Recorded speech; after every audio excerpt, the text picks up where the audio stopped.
Hello friends, welcome to the TN bankers YouTube channel. Day ஒன்னுடைய shift ஒன்றுக்கான exam analysis பார்க்கறதுக்கு முன்னாடி நம்ம சேனலை சப்ஸ்கிரைப் பண்ணாமல் இருந்தால் சப்ஸ்கிரைப் பண்ணிட்டு இந்த வீடியோக்கு லைக் பண்ணிக்கோங்க. அண்ட் உங்கள் ஃப்ரெண்ட்ஸுக்கு ஷேர் பண்ணுங்கள். எப்படி எக்ஸாம் கேட்டிருக்காங்க, எவ்வளோ அட்டன் பண்ணியிருந்தால் மெயின்ஸுக்கு படிக்கலாம், ஆனால் அடுத்த ஷிஃப்ட்ஸுக்கு போகிறவங்க எப்படி அப்ரோச் பண்ணணும், இது எல்லாத்தையும் நான் இந்த வீடியோவில் டிஸ்கஸ் பண்ணியிருக்கேன். ஸோ வீடியோ ஃபுல்லாக பாருங்கள். ரீசனிங் எபிலிட்டி செக்ஷனை பொறுத்தவரை பிளட் ரிலேஷன் கொஞ்சம் ட்ரிக்கியாக இருந்திருக்கு. நியூமெரிக்கல் எபிலிட்டியை பொறுத்தவரை ராங் நம்பர் கொஞ்சம் சில பேர் மட்டும் ஸ்ட்ரகிள் பண்ணியிருக்காங்க. மற்றபடி மற்ற எல்லா கொஸ்டினும் ஈஸி தான். சரிங்களா? குட் அட்டம்ப்டை பொறுத்தவரை ரீசனிங் செக்ஷனில் இந்த ஸ்கோர் பார்ட் நிறையா இன்இக்வாலிட்டி, சிலாஜிசம், வேர்டு அந்த கோடிங் பேஸ் பண்ணி இருந்திருக்கு. இந்த ஆல்பானிமிக் வேர்டு பேஸ் பண்ணி இருந்திருக்கு. ஸோ நம்ம லாஸ்ட் மினிட் டிப்ஸில் சொன்னால் அதே பேட்டர்ன் தான் எக்ஸாம் ரெண்டுத்துலையுமே கேட்டிருக்காங்க. அண்டு மீதி இருக்கக்கூடிய பஸ்ஸில் அட்டன் பண்ணிக்கலாம். போஸ்ட் மந்த்து கம்பேரிசன், ஸ்கொயர் பஸ்ஸில், லாஸ்ட்டில் பேர் டெஸ்ட். சரிங்களா? இதில் இந்த பெட் ரிலேஷன் தவிர மற்ற எல்லாமே ஈஸி தான், டூயபிள் தான். அப்போது 35 இருந்து 37 ஒரு ஆவரேஜ் ஆஸ்பிரண்டால் டூயபிள். ஓகேங்களா? அதுக்காக இவ்வளோ அட்டன் பண்ணி கம்பல்சரி இவ்வளோ அட்டன் பண்ணியிருந்தால் தான் எக்ஸாம் கிளியர் பண்ணுறது கிடையாது. இதுக்கு கீழே கூட அட்டன் பண்ணியிருந்தால் எக்ஸாம் கிளியர் பண்ண முடியும். அதை அடுத்தடுத்து பார்ப்போம். ஓகேங்களா? நியூமெரிக்கல் எபிலிட்டி செக்ஷனில் இந்த ராங் நம்பர் தவிர்த்து மற்றதெல்லாம் கம்மியான டைமில் போடலாம். நல்லா ப்ராக்டிஸ் பண்ணுங்கள். ராங் நம்பரும் சீக்கிரமாக போட்டிருக்காங்க. சிம்பிளிஃபிகேஷன் 2 டிஐ, நம்ம லாஸ்ட் மினிட் டிப்ஸில் சொன்ன மாதிரி 2 டிஐ சிம்பிளிஃபிகேஷன். இந்த டிஐயில் 1 கொஷினும் ராங் நம்பரில் 1 or 2 கொஷின் ஸ்கிப் பண்ணியிருந்தால் நீங்கள் கண்டிப்பாக ஒரு ஆவரேஜ் ஆஸ்பிரண்ட்டாக இருக்கிற பட்சத்தில் ஒரு 28 32 வரை டூயபிள். ஓகேங்களா? இது வந்து பார்த்திங்கன்னா உங்களுக்கு 25 மினிட்ஸ், இதில் 20 மினிட்ஸு. சரிங்களா? உங்களுடைய நம்பர் ஸ்பீடுக்கு தகுந்த மாதிரி 28 32 வரை டூயபிள். 25 இதுவே நீங்கள் ஒரு பிகினராக இருக்கீங்கன்னா இங்கே ஒரு 30 ப்ளஸ்ஸு பிகினர். ஓகேங்களா? இங்கே ஒரு பிகினர்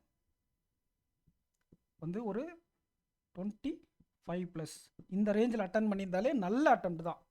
எய்தர் ஒன் செக்ஷனில் நல்லா தூக்கி வச்சுருந்தீங்கன்னா உங்களுடைய கட் ஆஃப் அதிகமாக வர, கட் ஆஃப் கிளியர் பண்ணுறதுக்கான சான்சஸ் அதிகமாக இருக்குது. இவ்வளோ குட் அட்டெம்ப்ட் மீட் பண்ணுன்ற அவசியம் கூட இல்லை. ஒரு செக்ஷனில் சொதப்பியிருந்தால் கூட இன்னொரு செக்ஷனில் வச்சு நம்ம சமாளிச்சிடலாம். அப்போ ஓவராலாக 64 68 அப்படிங்கிறது ஒரு ஆவரேஜ் ஆஸ்பிரண்ட்டால் டூயபிளாக இருந்திருக்கு. நிறைய பேர் 72 75 80 அவுட் ஆஃப் 80 எல்லாம் அட்டன் பண்ணியிருப்பாங்க. கண்டிப்பாக அது நிறைய பேர் அட்டன் பண்ணுறது தான். ஆனால் எக்ஸாம் கிளியர் பண்ண இந்த ரேஞ்சில் இருந்தால் போதும். ஆனால் நெக்ஸ்ட்டு ஷிஃப்ட்டில் போகிறவங்க எவ்வளோ டார்கெட் பண்ணணும் அப்படின்னு பார்த்தா 70 72 ப்ளஸ் டார்கெட் பண்ணுங்கள். அதுக்கு மேலே கூட போட முடியும், 75 போட முடியும். ஒரு ஆவரேஜ் ஆஸ்பிரண்ட்டாக இருந்தால் அடுத்த ஷிஃப்ட்டுக்கு போகிறீங்கன்னா 70 72 டார்கெட் பண்ணுங்கள். ஒருவேளை உங்கள் ஷிஃப்ட் ஈஸியாக இருந்துச்சுன்னா உங்களுடைய மார்க் குறைக்க வாய்ப்பு இருக்குது. ஓகேங்களா? இனி வரக்கூடிய ஷிஃப்ட்ஸ் இதை விட ஈஸியாக இருந்துச்சுன்னா இவங்களுக்கு மார்க் ஆட் ஆகும் ஃபஸ்ட் ஷிஃப்ட்டுக்கு. இனி வரக்கூடிய ஷிஃப்ட் இதை விட கஷ்டமாக இருந்துச்சுன்னா இவங்களுக்கு மார்க் குறையும். இதுதான் லாஜிக். ஸோ இது வந்து ஈஸியும் கிடையாது, மாடரேட் சொல்லலாம். இந்த எக்ஸாமுக்கு இந்த லெவல் தான் இருக்கும். ஓகேங்களா? இந்த wrong number blood relation tricky, மற்றபடி எல்லாமே அட்டன் பண்ணுற மாதிரி இருந்திருக்கு. ஓகேங்களா? ஸோ கம்ப்ளீட்டாக உங்களுக்கு புரிஞ்சிருக்குன்னு நினைக்கிறேன். ஒன்ஸ் அகெயின் நான் கம்ப்ளீட்டாக ஒரு டேட்டா மாதிரி கொடுத்துட்றேன்.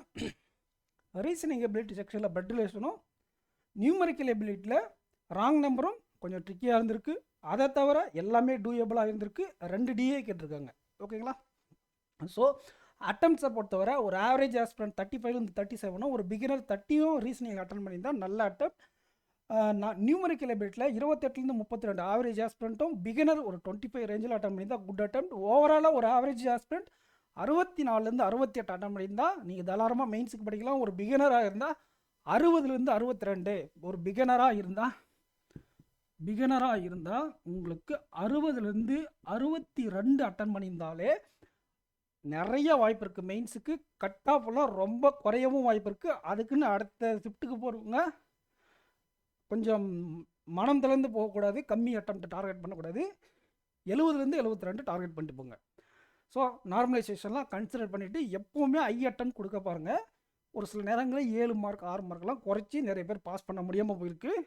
சில பேருக்கு 10 மார்க் ஆட் பண்ணி எக்ஸாம் கிளியர் பண்ணதெல்லாம் இருக்குது. ஸோ அதெல்லாம் கன்சிடர் பண்ணி எப்போயுமே target I mark based on question paper level இந்த ஆர்டரில் அட்டன் பண்ணுங்கள். ஃபஸ்ட்டு இந்த மாதிரி ஸ்பீட் பூஸ்டர் அட்டன் பண்ணிட்டு அப்புறம் பஸ்ஸில் அட்டன் பண்ணிட்டு 1 மார்க் முடிங்க. இங்கே சிம்பிளிகேஷன் குவாட்ராட்டிக்கலாக அட்டன் பண்ணுங்கள். அப்புறம் டிஐ, அதுக்கப்புறம் அர்த்தமெட்டிக். இந்த ஆர்டரில் அட்டன் பண்ணுங்கள். கண்டிப்பாக உங்களுக்கு நல்ல எக்ஸாம் ஃப்ளோ கிடைக்கும், ஒரு பிகினருக்கு ஒரு ஆவரேஜ் ஹஸ்பண்டுக்கும். ஸோ அந்த வீடியோ உங்களுக்கு யூஸ்ஃபுல்லாக இருந்திருக்குன்னு நினைக்கிறேன். உங்கள் ஃப்ரெண்ட்ஸுக்கு நிறைய பேருக்கு நம்ம சேனலை ஷேர் பண்ணுங்கள். அந்த சேனலை சப்ஸ்கிரைப் பண்ணாமல் பார்க்குறீங்கன்னா சப்ஸ்கிரைப் பண்ணிவிட்டு இந்த வீடியோக்கு லைக் பண்ணிக்கோங்க. நெக்ஸ்ட் வீடியோவில் மீட் பண்ணலாம் ஃப்ரெண்ட்ஸ். All the best. அடுத்த ஷிஃப்ட்ஸ் போகிறவங்களா. தேங்க்யூ.